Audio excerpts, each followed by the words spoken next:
तो आज हम लोग टॉप 20 एमसीक्यू क्वेश्चन देखने वाले हैं जो लगभग हर कंपटीशन एग्जाम में आते ही आते हैं। तो चलिए देख लेते हैं। सबसे पहला जो क्वेश्चन हमारे सामने है वो है who is the known as the father of computer. हमारे पास चार ऑप्शन दिए गए हैं। फर्स्ट ऑप्शन है John von Neumann, Charles Babbage, Bill Gates या एलन ट्यूरिंग। तो जो राइट ऑप्शन हो जाएगा हमारा वो हो जाएगा हमारा चार्ल्स बेबेज। ठीक है, कुछ इस तरीके से। फिर अगर हम नीचे जाएं सेकंड क्वेश्चन की तरफ, तो जो हमारा सेकंड क्वेश्चन हो जाएगा वो which of the following is not an input device. हम देखेंगे यहाँ पे नॉट लगा हुआ है, इसका मतलब पूछ रहा है कि इसमें से कौन सा एक इनपुट डिवाइस नहीं है। तो आउटपुट डिवाइस हमारा कौन कौन सा इनपुट डिवाइस कौन कौन सा है पहले देख लेते हैं। तो कीबोर्ड एक इनपुट डिवाइस है, माउस एक इनपुट डिवाइस है, स्कैनर एक इनपुट डिवाइस है। जो लास्ट वाला है जो कि है प्रिंटर एक इनपुट डिवाइस नहीं है। Correct option is D, printer. Question number third पे आते हैं। What is the full form of RAM. RAM का फुल फॉर्म पूछा जा रहा है। Read access memory, random access memory, random available memory या रीड अवेलेबल मेमोरी। अगर आपने कहीं से भी पढ़ा होगा, थोड़ा सा आपको याद होगा, ऑप्शन नंबर सेकंड हो जाएगा रैंडम एक्सेस मेमोरी। ठीक है, ओके। क्वेश्चन नंबर फोर की तरफ बढ़ते हैं हम। Which memory is known as the volatile memory. Which memory is known as the volatile memory. तो अगर हम ध्यान से देखें तो जो रोम होता है वो हमारा क्या था, नॉन वॉलेटाइल होता है, और रैम हो जाएगा हमारा क्या, वॉलेटाइल मेमोरी। ठीक है, नेक्स्ट क्वेश्चन की तरफ बढ़ते हैं हम। Question number 5, what is the full form of ROM. देखिए अभी ऊपर आया था ये कि रैम का क्या है, एक वॉलेटाइल मेमोरी है, रोम एक नॉन वॉलेटाइल मेमोरी है। तो रोम को फुल फॉर्म हो जाता है हमारा, देखेंगे क्या, read only memory, random only memory या रीड ओपन मेमोरी या रन ओनली मेमोरी। तो इसका जो करेक्ट ऑप्शन हो जाएगा वो हो जाएगा read only memory. Question number 6 तरफ बढ़ते हैं हम। Which device is use to connect a computer in the internet. इसमें से कौन सी डिवाइस का यूज करते हैं हम कंप्यूटर को इंटरनेट से कनेक्ट करने के लिए। स्कैनर का यूज करते हैं? नहीं। मॉडेम करते हैं? प्रिंटर का करते हैं या प्लॉटर करते हैं? The correct option is B, modem. Modem क्या है, मॉडेम एक डिवाइस है जिसका हम यूज करते हैं कंप्यूटर को इंटरनेट से कनेक्ट करने के लिए। ओके, क्वेश्चन नंबर 7 की तरफ बढ़ते हैं हम। The physical components of a computer are called. Computer के जो फिजिकल कंपोनेंट होते हैं, फिजिकल कंपोनेंट दैट मीन्स कि जिसको हम देख तथा छू सकते हैं, ऐसा आप लोगों ने याद किया होगा, तो उसको हम क्या बोलते हैं, हार्डवेयर बोलते हैं। और सॉफ्टवेयर क्या होता है, सॉफ्टवेयर एक चीज होती है जो हमारे इंस्ट्रक्शन को एग्जीक्यूट करने का वर्क करती है, जिसको हम देख तो सकते हैं लेकिन फिजिकली टच नहीं कर सकते हैं। और जो चीजें हम फिजिकली टच कर सकते हैं वो सब क्या है, हमारे हार्डवेयर है, चाहे वो माउस हो, कीबोर्ड हो, जॉयस्टिक हो, ट्रैक बॉल हो, and etcetera. Okay, question number आगे बढ़ते हैं मेट पे। which key is used to delete the character to the left of the cursor। मतलब हम कर्सर, मान लीजिए ये कर्सर हमारा है, जहाँ पे हम क्लिक करते हैं वो ब्लिंक करता रहता है, वहीं पे हमारा लिखना शुरू करता है। जरा कर्सर के लेफ्ट साइड के मैटर को डिलीट करने के लिए हम क्या करेंगे, तो डिलीट की का यूज करेंगे या एस्केप की का यूज करेंगे, बैक स्पेस की का यूज करेंगे या शिफ्ट की का यूज करेंगे। तो ध्यान से देखेंगे, बैक स्पेस की और डिलीट की। कर्सर के लेफ्ट साइड के मैटर को डिलीट करने के लिए, कर्सर के लेफ्ट साइड के मैटर को डिलीट करने के लिए हम बैक स्पेस की यूज कर लेते हैं, और कर्सर के राइट साइड को डिलीट करने के लिए हम डिलीट की यूज कर लेते हैं। ठीक, आगे आते हैं क्वेश्चन नंबर 9 पे।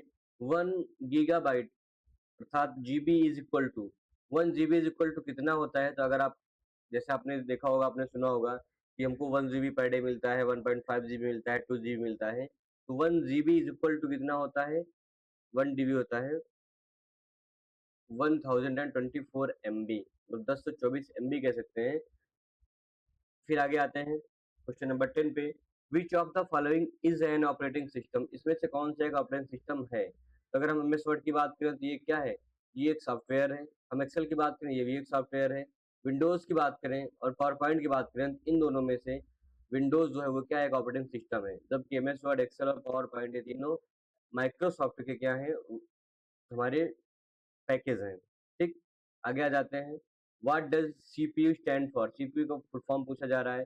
First is process unit, central processing unit, computer processing unit या कंट्रोल प्रोसेसिंग यूनिट। तो इसका जो राइट आंसर हो जाएगा वो हो जाएगा central processing unit. Question number 12 की तरफ बढ़ते हैं। Which of the following is storage device. इसमें से कौन सी एक स्टोरेज डिवाइस है। तो अगर हम मॉनिटर की बात करें तो एक आउटपुट डिवाइस है, कीबोर्ड की बात करें तो इनपुट डिवाइस है, हार्ड डिस्क और माउस माउस भी एक इनपुट डिवाइस है, तो हार्ड डिस्क जो हो जाएगा वो हमारा क्या हो जाएगा, एक स्टोरेज डिवाइस हो जाएगी, ठीक है। क्वेश्चन नंबर 13 की ओर बढ़ते हैं। What is the smallest unit of data in a computer? सबसे स्मॉलेस्ट यूनिट क्या होती है डेटा को मेजर करने की, कैलकुलेट करने की? वो होती है हमारी बिट। क्या होती है? बिट होती है, फिर बाइट होता है, फिर उसके बाद निबल होता है, ऐसे कर करके बहुत सारी यूनिट होती हैं। जो सबसे छोटी यूनिट होती है वो क्या होती है? बिट होती है हमारी। आगे बढ़ते हैं क्वेश्चन पे हम। विच software is used for creating presentations? Presentation बनाने के लिए या जिसको हम पीपीटी कहते हैं, उसको बनाने के लिए हम कौन सा सॉफ्टवेयर यूज करते हैं? MS Word, MS Excel, MS PowerPoint या एमएस एक्सेल। ये चारों एमएस के ही ऑफिस टूल के पैकेज हैं, लेकिन एमएस वर्ड को हम डॉक्यूमेंट बनाने के लिए करते हैं, एमएस एक्सेल को हम क्या करते हैं, कैलकुलेशन के लिए करते हैं, एमएस पावर पॉइंट जो है हमारा उसको क्या करते हैं, हम प्रेजेंटेशन बनाने के लिए यूज करते हैं, ठीक है। आगे आ जाते हैं हम। Which topology use a central device such as switch और hub? क्वेश्चन में क्या कहा जा रहा है? क्वेश्चन में कहा जा रहा है which device या which topology uses a central device such as a switch और hub? हब और स्विच के लिए हम कौन से सेंट्रल डिवाइस का यूज करते हैं? तो अगर देखें बस, रिंग, स्टार में से सब टोपोलॉजी हैं, बस topology, ring topology, star topology, hub में टोपोलॉजी। तो आंसर हमारा यहाँ पे क्या हो जाएगा? आंसर हो जाएगा हमारा स्टार टोपोलॉजी, ठीक है। क्वेश्चन नंबर 16 भी बढ़ते हैं। What is the full form of W और डब्ल्यू स्टैंड फॉर? अलग अलग आपको प्रारूप में क्वेश्चन देखने के लिए मिल सकते हैं अलग अलग आपके एग्जाम में। तो डब्ल्यू फुल फॉर्म जो होता है वो क्या होता है? वर्ल्ड वाइड वेब होता है, वर्ल्ड वेब होता है, या वेब वर्ल्ड वाइड होता है, या वर्ल्ड वेब वाइड होता है। अब देखेंगे हल्का हल्का चेंजेस दिखेगा जिसमें आप क्या हो सकते हैं, कंफ्यूज हो सकते हैं। कंफ्यूज नहीं होना है। डब्ल्यू का फुल फॉर्म होता है, या इसको W3 भी बोलते हैं, फुल फॉर्म इसका होता है wide web. World wide web होता है, जिसको टिम बर्नर्स ली नामक व्यक्ति ने क्या किया था? बनाया था, डेवलप किया था, या खोजा था हम कह सकते हैं। वर्ल्ड वाइड वेब, ठीक है। आगे चलते हैं क्वेश्चन नंबर 17 पे। Which company developed Windows?